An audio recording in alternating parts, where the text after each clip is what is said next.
ابھی آپ کا پی ٹی آئی سے کیا تعلق ہے، اور ابھی آپ کے پی ٹی آئی کے کور کمیٹی کی رکنیت برقرار ہے؟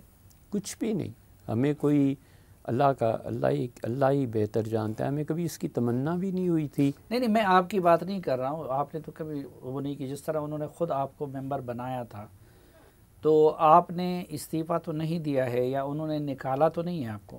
نہیں، کچھ بھی نہیں۔ وہ جو تھے جہانگیر ترین صاحب، وہ بہت عزت احترام کرتے تھے، ان سے شاید آپ نے ہی پوچھا تھا کہ ہمارے متعلق کہ کیا خیال ہے، تو انہوں نے کہا ہمارے محترم ہیں یہ وہ، لیکن وہ جو پی ٹی آئی کی طرف سے دعوت نامہ آیا کرتا تھا وہ بھی نہیں آیا، ہم بھی نہیں گئے، کیونکہ ہمیشہ خان صاحب اس بات کے خود بھی گواہ ہیں ماشاءاللہ کہ ہم صرف اسی وقت گئے جب وہاں سے طلب ہوئی، اس کے علاوہ جانے کا کوئی سوال ہی نہیں تھا۔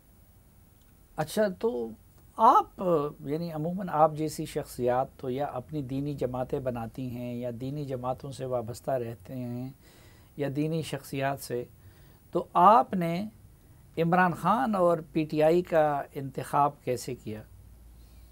نہیں، وہ ان کا انتخاب تھا، میرا نہیں۔ وہ تشریف لاتے تھے، اس دین کے بارے میں دریافت فرماتے تھے، کئی مرتبہ دعوت میں تشریف لائے، انہوں نے خود ہی انتخاب فرمایا کہ اسے کور کمیٹی میں لانا چاہیے۔ کوئی ایک شہادت اور گواہی نہیں ملے گی کہ ہم نے کبھی کہا ہو کہ ہمیں لے لیں گے، کچھ بھی نہیں۔ اچھا، یہ جو آپ ان کا نکاح پڑھا رہے تھے تو اس سے قبل بھی ان کا آپ کے ساتھ تعلق تھا؟ جی، اس نکاح سے پہلے تعلق تھا، بالکل۔ وہ عزت کرتے تھے، احترام کرتے تھے، تشریف لائے، دعوت پہ بھی آئے۔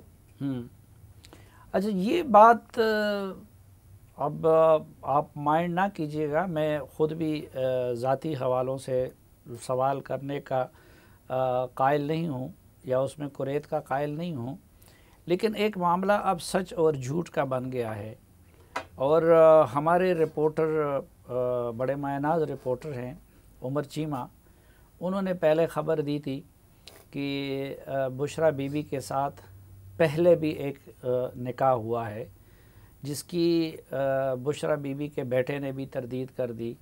آپ تو ہمیشہ اس پہ سکوت اختیار کرتے تھے، اور پھر کچھ عرصہ بعد ان کی طرف سے اعلان ہوا، تو ابھی تک ان جیسے لوگ اصرار کرتے ہیں، پچھلے دنوں بھی انہوں نے اس پہ پروگرام کیا کہ جی ایک کی بجائے 2 نکاح ہوئے تھے، اور دونوں کے نکاح خواں آپ تھے، تو یہ بات درست ہے کہ نکاح ایک کی بجائے 2 مرتبہ ہوا؟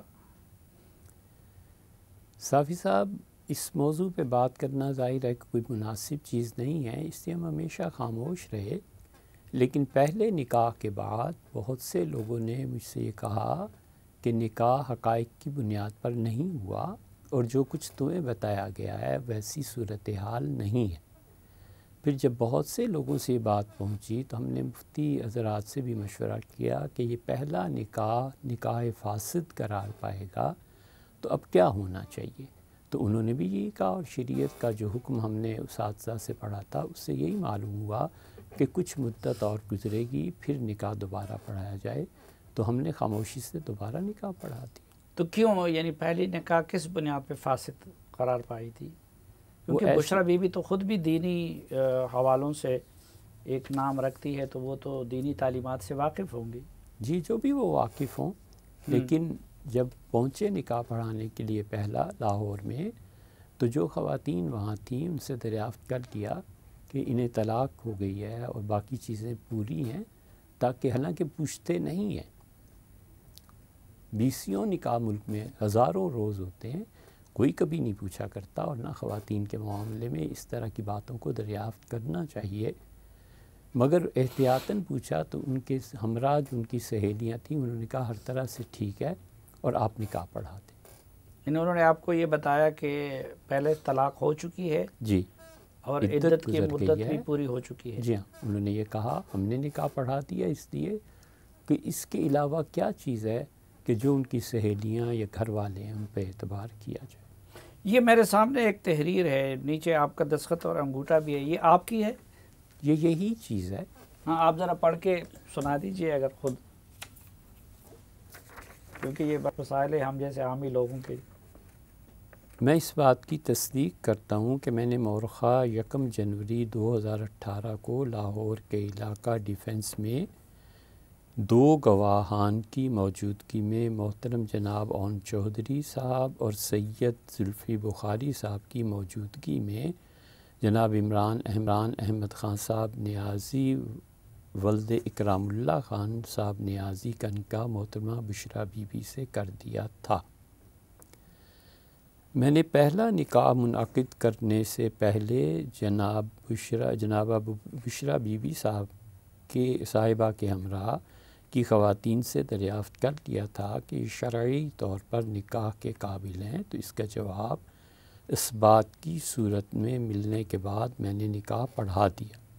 بعد ازاں میڈیا اور بعض دیگر ذرائع سے علم ہوا کہ دلہن کی سابقہ عدت مکمل نہیں ہوئی، چنانچہ وہ نکاح فاسد تھا۔ میں نے تقریباً 1 مہینے کے بعد دونوں حضرات کو طلب کر کے عدت کو ہر طرح سے شرعی تقاضوں کو پورا کرنے کے بعد دوبارہ نکاح شریعت کے مطابق پڑھا دیا۔ تو یہ آپ کا دستخط ہے؟ جی، یہ آپ ہمارے مانتے دستخط ہیں۔ اور یہ اب مفتی صاحب انتہائی ادب کے ساتھ جب آپ کو علم ہو گیا کہ پہلے نکاح سے متعلق آپ سے جھوٹ بولا گیا ہے، تو آپ نے پھر دوبارہ نکاح کیوں پڑھایا ان کا؟ دوبارہ نکاح اس لیے پڑھایا کہ میں نے خود یہ لکھ دیا آپ کو کہ جن لوگوں نے جھوٹ بولا یہ ان کی ذمہ داری تھی، جو گواہ تھے ان کے یا جو بھی، یہ ان کی ذمہ داری تھی کہ سچ بتاتے۔ آپ دیکھیں نا، عقلاً بھی اور شرعاً بھی اس کے علاوہ اور کون سا طریقہ تھا؟ مجھے ان کے ہمراہ آنے والی خواتین پہ یہ اعتبار کرنا تھا نا۔ اور دوبارہ نکاح کے بھی میں نے بتا دیا کہ جب موثق بعض ذرائع سے علم ہوا کہ ایسے نہیں ہیں، تو بجائے اس کے کہ میں کسی بھی شخص کو گناہ کے لیے یا غلطیاں کرنے کے لیے اپنی ذمہ داری محسوس نہ کرتا، ذمہ داری محسوس کی کہ مجھے بہرحال مرنا ہے اور اللہ کو جواب دینا ہے، تو میں کیوں ایک غلط چیز کو صحیح نہ کروں۔ لیکن علماء کی ایک ذمہ داری یہ بھی ہوتی ہے کہ خواہ کوئی بھی قیمت ہو وہ حق کی گواہی دیتے ہیں۔ اس وقت عمر چیمہ نے یہ پہلے نکاح کی خبر دی، اس کے بارے میں ایک طوفان کھڑا ہو گیا، ان کے بشرا بی بی کے بیٹے نے تردید کر دی، ایک لحاظ سے یعنی ان کی زندگی اجیرن ہو گئی۔ پی ٹی آئی کی طرف سے بھی کہا گیا کہ اس کے خلاف عدالت میں جایا جائے گا، یعنی اس نکاح سے انکار کیا جاتا رہا۔ تو آپ نے اس دوران ایک عالم کی حیثیت سے آپ کا فرض نہیں تھا کہ آپ آ کے گواہی دیتے کہ ہاں فلاں تاریخ کو میں نے یہ نکاح پڑھایا ہے اور عمر چیمہ کی خبر درست ہے؟ جہاں تک آپ کے اس سوال کا تعلق ہے، یہ خالص نجی ایک چیز تھی خان صاحب کے متعلق، اور وہ ہمیشہ اعتبار کرتے رہے کہ میں ان کی زندگی میں اگر کوئی نجی چیز میرے سامنے ہے تو ان کے اعتبار کو ٹھیس نہیں پہنچاؤں گا۔ تو اس لیے مجھے ان چیزوں کو بیان بھی نہیں کرنا تھا اور کرنا چاہیے بھی نہیں تھا۔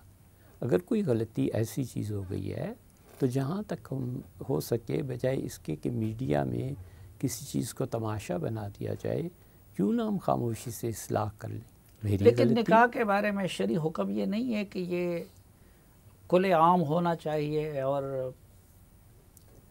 یقیناً ہے، لیکن سارے شرعی تقاضے جو ہیں نا، وہ اس اعتبار سے سوچ سمجھ کے کرنے چاہیے کہ آج کے معاشرے پہ اس کا اثر کیا پڑے گا، اور لوگ علماء کو کیسے کیا کہیں گے۔ اس لیے یہی مناسب لگا کہ ہم خاموشی سے اپنے کام کو کریں اور میڈیا اور تشہیر اور ان چیزوں میں نہ پڑیں۔ آپ کو معلوم ہے کہ ہم تشہیر اور شہرت اور یہ اس سے کیسے جان چھڑاتے ہیں۔